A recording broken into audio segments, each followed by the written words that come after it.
Miezi kama mitatu iliyopita kuna mchina wa kampuni yetu amekufa nchini Kongo. Sasa bosi wetu anatakiwa aende Kongo, lakini anakataa, anasema mimi kuliko niende huko na mimi nikafe, ni bora nirudi China au nibaki tu Sumbawanga. Lakini alikuwa na uhakika wa kutoboa.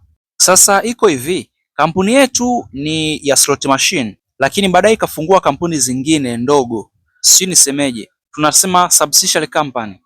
Hiyo kampuni nyingine ni ya madini.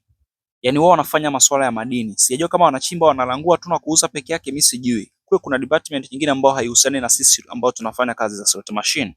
Sasa ile kampuni inafanya huduma sehemu nyingi Tanzania pamoja na Kongo. Sasa walioenda kule Kongo kuna ambayo walivamiwa kwenye gari na kuna mmoja ambaye aliuawa. Kwa sasa mchina akapewa ofa ya kwenda Kongo.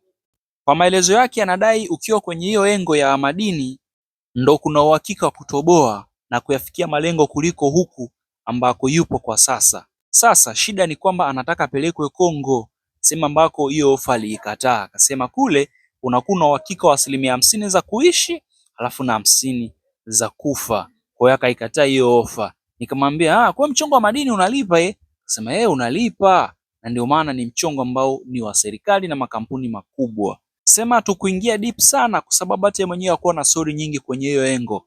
Yeye anachokijua tu ni kwamba bosi wake ana kampuni nyingine ambayo alianzisha kwa ajili ya madini.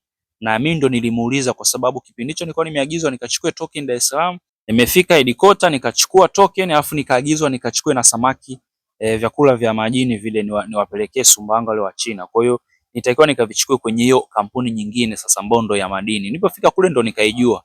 Kwa nini rudi Sumbawanga ndo nikamwambia kule mbona kama kuna kampuni nyingine ya madini, ndo akanipa hiyo sura, akasema ipo na nilishapewa ofa ya kwenda Kongo lakini nikakataa.